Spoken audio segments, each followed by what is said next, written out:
شوہر والی عورتیں بھی تم پر حرام ہیں مگر وہ جو قید ہو کر باندیوں کے طور پر تمہارے قبضے میں آ جائیں۔ یہ حکم اللہ نے تم کو لکھ دیا ہے، اور ان محرمات کے سوا دوسری عورتیں تم کو حلال ہیں، اس طرح سے کہ مال خرچ کر کے ان سے نکاح کر لو، بشرطے کہ نکاح سے مقصود عفت قائم رکھنا ہو، نہ کہ شہوت پرستی۔ تو جن عورتوں سے تم لطف اندوز ہوئے ان کا مہر جو مقرر کیا ہو ادا کر دو، اور اگر مقرر کرنے کے بعد آپس کی رضامندی سے مہر میں کمی بیشی کر لو تو تم پر کچھ گناہ نہیں۔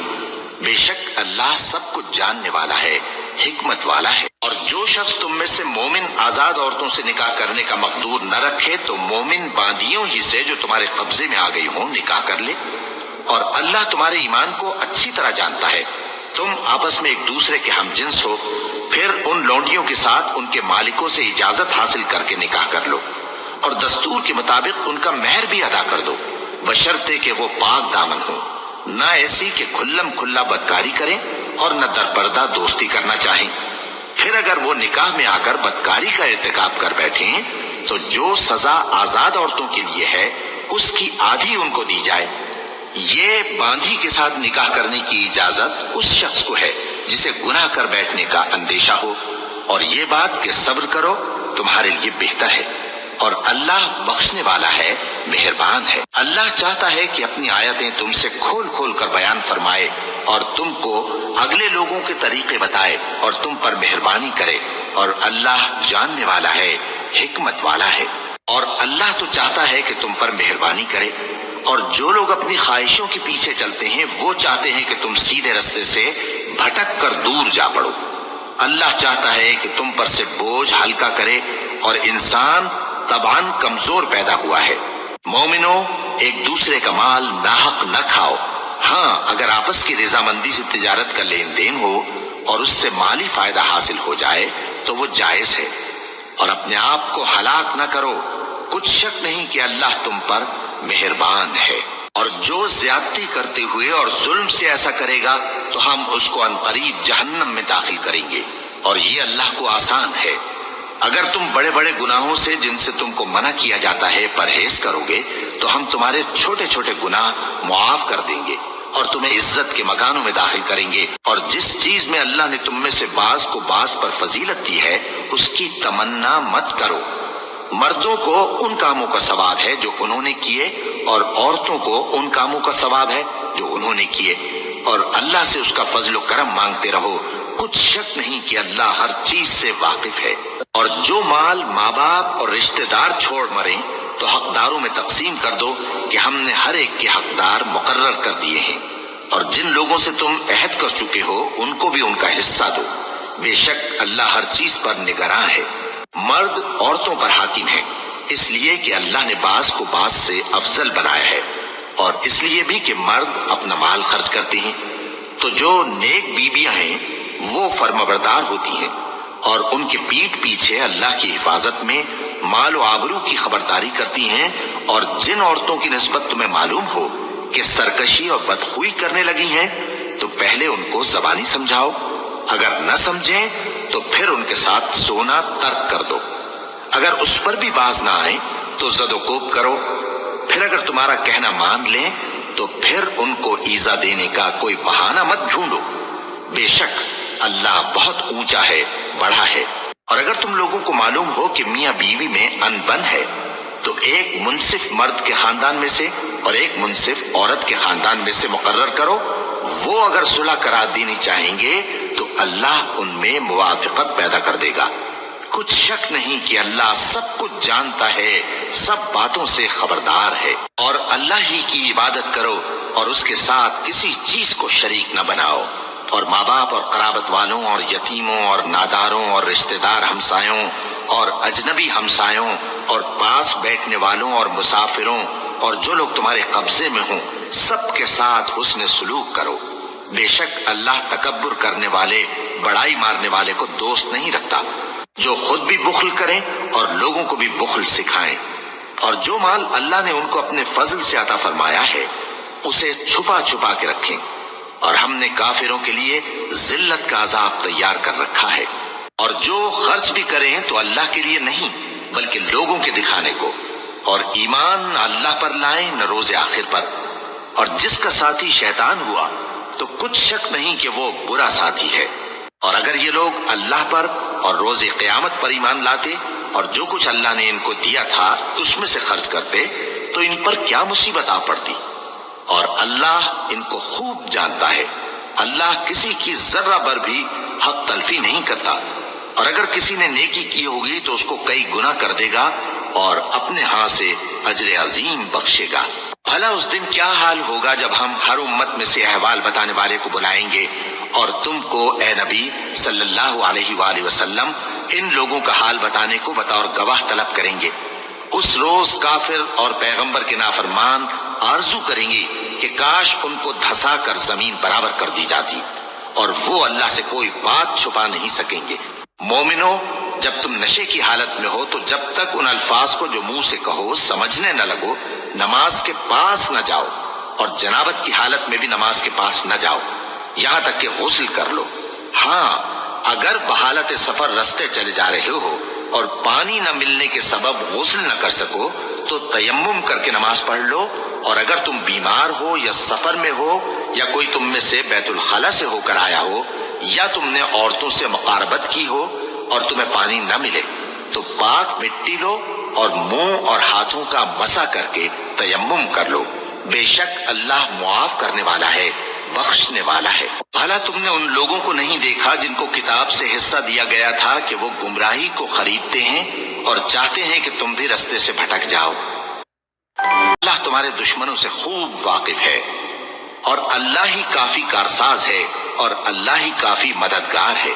اور یہ جو یہودی ہیں ان میں کچھ لوگ ایسے بھی ہیں کہ کتاب اللہ کے کلمات کو ان کے مقامات سے ہٹا دیتی ہیں اور کہتے ہیں کہ ہم نے سن لیا اور نہیں مانا، اور کہتے ہیں سنو نہ سنوائے جاؤ، اور زبان کو مروڑ کر اور دین میں طعن کی راہ سے تم سے گفتگو کے وقت راعینا کہتے ہیں۔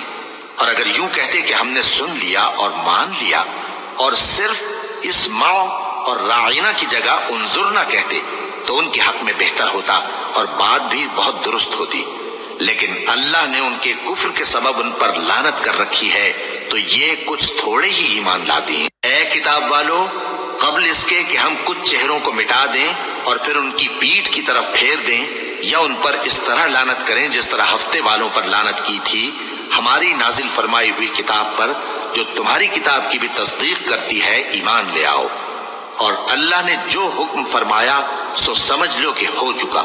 اللہ اس گناہ کو نہیں بخشے گا کہ کسی کو اس کا شریک بنایا جائے، اور اس کے سوا اور گناہ جس کو چاہے معاف کر دے، اور جس نے اللہ کا شریک مقرر کیا اس نے بڑا بہتان باندھا۔ کیا تم نے ان لوگوں کو نہیں دیکھا جو اپنے آپ کو پاکیزہ کہتے ہیں؟ نہیں، بلکہ اللہ ہی جس کو چاہتا ہے پاکیزہ کرتا ہے، اور ان پر دھاگے برابر بھی ظلم نہیں ہوگا۔ دیکھو یہ اللہ پر کیسا جھوٹ طوفان باندھتے ہیں، اور یہی کھلا گناہ کافی ہے۔ بھلا تم نے ان لوگوں کو نہیں دیکھا جن کو کتاب سے حصہ دیا گیا ہے کہ بتوں اور شیطان کو مانتے ہیں، اور کفار کے بارے میں کہتے ہیں کہ یہ لوگ مومنوں کی نسبت سیدھے رستے پر ہیں۔ یہی لوگ ہیں جن پر اللہ نے لعنت کی ہے، اور جس پر اللہ لعنت کرے تو تم اس کا کسی کو مددگار نہ پاؤ گے۔ کیا ان کے پاس بادشاہی کا کچھ حصہ ہے؟ اس صورت میں تو یہ لوگوں کو تل برابر بھی نہ دیں گے، یا جو اللہ نے لوگوں کو اپنے فضل سے دے رکھا ہے اس کا حسد کرتے ہیں۔ تو ہم نے خاندان ابراہیم کو کتاب اور دانائی عطا فرمائی تھی اور سلطنت عظیم بھی بخشی تھی، پھر لوگوں میں سے کسی نے تو اس کتاب کو مانا اور کوئی اس سے رکا رہا، تو ان نہ ماننے والوں کے لیے دوزخ کی جلتی ہوئی آگ کافی ہے۔ جن لوگوں نے ہماری آیتوں سے کفر کیا ان کو ہم عنقریب آگ میں داخل کریں گے، جب کبھی ان کی کھالیں گل جائیں گی تو ہم ان کو اور کھالیں بدل کر دیں گے تاکہ ہمیشہ عذاب کا مزہ چکھتے رہیں۔ بے شک اللہ غالب ہے، حکمت والا ہے۔ اور جو لوگ ایمان لائے اور عمل نیک کرتے رہے ان کو ہم بہشتوں میں داخل کریں گے جن کے نیچے نہریں بہہ رہی ہیں، وہ ان میں ہمیشہ ہمیشہ رہیں گے، وہاں ان کے لیے پاک بیویاں ہیں اور ان کو ہم گھنے سائے میں داخل کریں گے۔ مسلمانوں، اللہ تم کو حکم دیتا ہے کہ امانت والوں کی امانتیں ان کے حوالے کر دیا کرو، اور جب لوگوں میں فیصلہ کرنے لگو تو انصاف سے فیصلہ کیا کرو۔ اللہ تمہیں بہت خوب نصیحت کرتا ہے، بے شک اللہ سنتا ہے۔ کس نے آسمانوں اور زمین کو پیدا کیا اور کس نے تمہارے لیے آسمان سے پانی برسایا؟ پھر ہم نے اس سے سرسبز باغ اگائے۔ تمہارا کام تو نہ تھا کہ تم ان کے درختوں کو اگاتے؟ تو کیا اللہ کے ساتھ کوئی اور بھی معبود ہے؟ ہرگز نہیں، بلکہ یہ لوگ رستے سے الگ ہو رہے ہیں۔ بھلا کس نے زمین کو قرارگاہ بنایا اور اس کے بیچ نہریں بنائیں اور اس کے لیے پہاڑ بنائے، اور کس نے دو دریاؤں کے بیچ اوٹ بنائی؟ یہ سب کچھ اللہ نے بنایا۔ تو کیا اللہ کے ساتھ کوئی اور معبود بھی ہے؟ ہرگز نہیں، بلکہ ان میں اکثر علم نہیں رکھتے۔ بھلا کون بے قرار کی التجا قبول کرتا ہے جب وہ اس سے دعا کرتا ہے، اور کون اس کی تکلیف کو دور کرتا ہے، اور کون تم کو زمین میں اگلوں کا جانشین بناتا ہے؟ یہ سب کچھ اللہ کرتا ہے۔ تو کیا اللہ کے ساتھ کوئی اور معبود بھی ہے؟ ہرگز نہیں، مگر تم بہت کم غور کرتے ہو۔ بھلا کون تم کو جنگل اور دریا کے اندھیروں میں رستہ بتاتا، اور کون ہواؤں کو اپنی رحمت کے آگے خوشخبری بنا کر بھیجتا ہے؟ یہ سب کچھ اللہ کرتا ہے۔ تو کیا اللہ کے ساتھ کوئی اور معبود بھی ہے؟ ہرگز نہیں۔ یہ لوگ جو شرک کرتے ہیں، اللہ کی شان اس سے بلند ہے۔ بھلا کون خلقت کو پہلی بار پیدا کرتا پھر اس کو دوبارہ پیدا کرے گا؟ اور کون تم کو آسمان اور زمین سے رزق دیتا ہے؟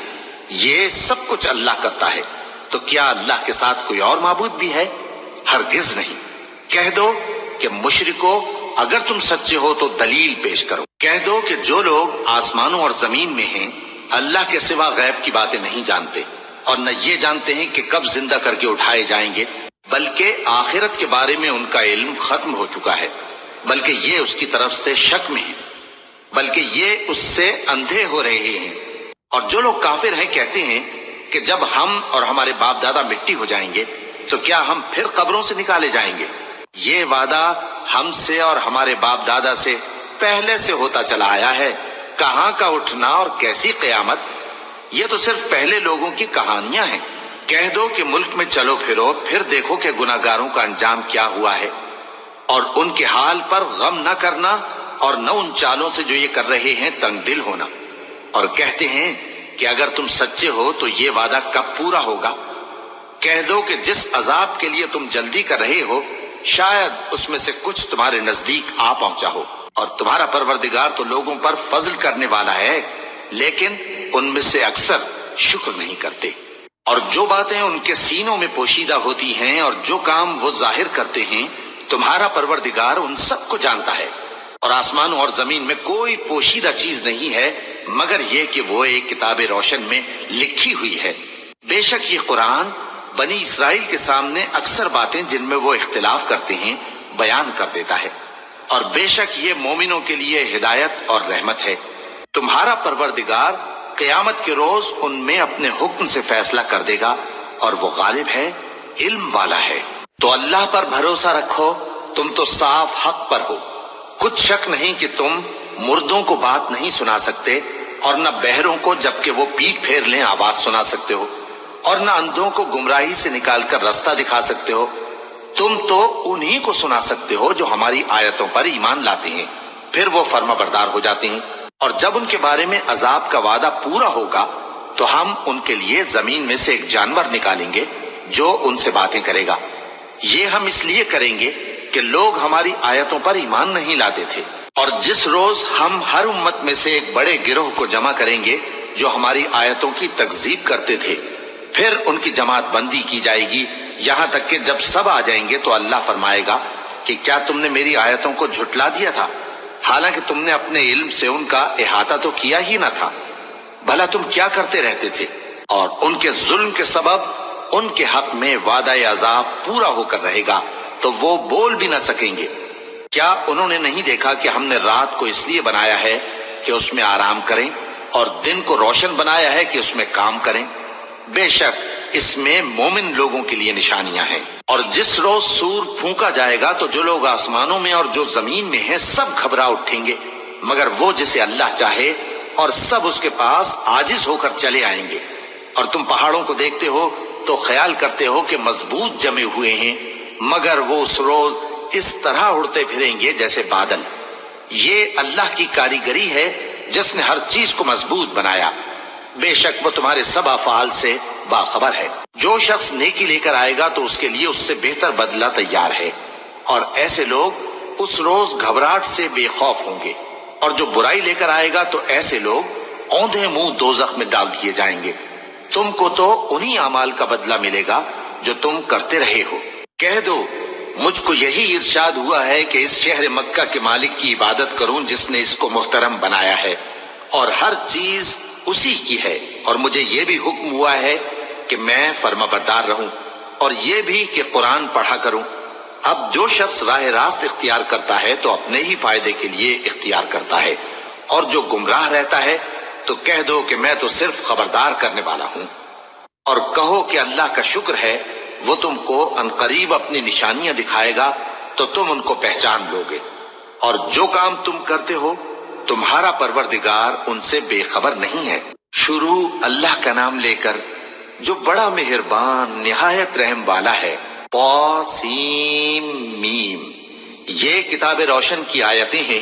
اے پیغمبر، ہم تمہیں موسیٰ اور فرعون کے کچھ حالات مومن لوگوں کے سنانے کے لیے صحیح صحیح سناتے ہیں کہ فرعون نے ملک میں سر اٹھا رکھا تھا اور وہاں کے باشندوں کو گروہ گروہ بنا رکھا تھا۔ ان میں سے ایک گروہ کو یہاں تک کمزور کر دیا تھا کہ ان کے بیٹوں کو ذبح کر ڈالتا اور ان کی لڑکیوں کو زندہ رہنے دیتا۔ بے شک وہ مفسدوں میں تھا، اور ہم چاہتے تھے کہ جو لوگ ملک میں کمزور کر دیے گئے ہیں ان پر احسان کریں اور ان کو پیشوا بنائیں اور انہیں ملک کا وارث بنائیں، اور ملک میں ان کو قدرت دیں، اور فرعون اور حامان اور ان کے لشکر کو وہ چیز دکھا دیں جس سے وہ ڈرتے تھے۔ اور ہم نے موسیٰ کی ماں کی طرف وحی بھیجی کہ اس کو دودھ پلاؤ، پھر جب تم کو اس کے بارے میں کچھ خوف پیدا ہو تو اسے دریا میں ڈال دینا، اور نہ تو خوف کرنا اور نہ رنج کرنا، ہم اس کو تمہارے پاس واپس پہنچا دیں گے اور بعد میں اسے پیغمبر بنا دیں گے۔ سو فرعون کے لوگوں نے اس کو اٹھا لیا، اس لیے کہ نتیجہ یہ ہونا تھا کہ وہ ان کا دشمن اور ان کے لیے موجب غم ہو۔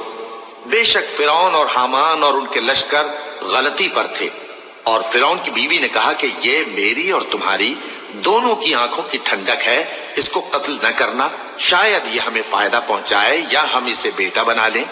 اور وہ انجام سے بے خبر تھے۔ اور موسیٰ کی ماں کا دل بے قرار ہو گیا، اگر ہم ان کے دل کو مضبوط نہ کر دیتے تو قریب تھا کہ وہ اس غم کو ظاہر کر دیتی۔ ہم چاہتے تھے کہ وہ مومنوں میں رہیں، اور والدہ موسیٰ نے اس کی بہن سے کہا کہ اس کے پیچھے پیچھے چلی جا، تو وہ اسے دور سے دیکھتی رہی، اور ان لوگوں کو کچھ خبر نہ تھی۔ اور ہم نے پہلے ہی سے اس پر دائیوں کے دودھ حرام کر دیے تھے۔ تو موسیٰ کی بہن نے کہا کہ میں تمہیں ایسے گھر والے بتاؤں کہ تمہارے لیے اس بچے کو پالیں اور اس کی خیر خواہی سے پرورش کریں۔ سو ہم نے اس طریق سے ان کو ان کی ماں کے پاس واپس پہنچا دیا تاکہ ان کی آنکھیں ٹھنڈی ہوں اور وہ غم نہ کھائیں، اور معلوم کر لیں کہ اللہ کا وعدہ سچا ہے، لیکن اکثر لوگ نہیں جانتے۔ اور جب موسیٰ جوانی کو پہنچے اور بھرپور جوان ہو گئے تو ہم نے ان کو حکمت اور علم عنایت کیا، اور ہم نیکوکاروں کو ایسا ہی بدلہ دیا کرتے ہیں۔ اور وہ ایسے وقت شہر میں داخل ہوئے کہ وہاں کے باشندے بے خبر ہو رہے تھے، تو دیکھا کہ وہاں دو شخص لڑ رہے تھے، ایک تو موسیٰ کی قوم کا ہے اور دوسرا ان کے دشمنوں میں سے۔ تو جو شخص ان کی قوم میں سے تھا اس نے دوسرے شخص کے مقابلے میں جو موسیٰ کے دشمنوں میں سے تھا مدد طلب کی، تو موسیٰ نے اس کو مکہ مارا اور اس کا کام تمام کر دیا۔ کہنے لگے کہ یہ تو شیطانی کام ہوا، بے شک وہ انسان کا دشمن ہے، کھلا بہکانے والا ہے۔ بولے کہ اے پروردگار، میں نے اپنے آپ پر ظلم کیا، سو تو مجھے بخش دے، تو اللہ نے ان کو بخش دیا، بے شک وہ بخشنے والا ہے، مہربان ہے۔ کہنے لگے کہ اے پروردگار، تو نے جو مجھ پر مہربانی فرمائی ہے تو میں بھی آئندہ کبھی گناہگاروں کا مددگار نہ بنوں گا۔ الغرض صبح کے وقت شہر میں ڈرتے ڈرتے داخل ہوئے کہ دیکھیں کیا ہوتا ہے، تو ناگہاں وہی شخص جس نے کل ان سے مدد مانگی تھی پھر ان کو پکار رہا ہے۔ موسیٰ نے اس سے کہا کہ تو بڑا بہکا ہوا ہے۔ پھر جب موسیٰ نے ارادہ کیا کہ اس شخص کو جو ان دونوں کا دشمن تھا پکڑ لیں، تو وہ بول اٹھا کہ جس طرح تم نے کل ایک شخص کو مار ڈالا تھا اسی طرح چاہتے ہو کہ تم مجھے بھی مار ڈالو۔ تم تو یہی چاہتے ہو کہ ملک میں ظلم و ستم کرتے پھرو، اور یہ نہیں چاہتے کہ صلح کرانے والوں میں سے ہو جاؤ۔ اور ایک شخص شہر کی پرلی طرف سے دوڑتا ہوا آیا، بولا کہ اے موسیٰ، اہل دربار تمہارے بارے میں مشورے کرتے ہیں کہ تم کو مار ڈالیں، سو تم یہاں سے نکل جاؤ، میں تمہارا خیر خواہ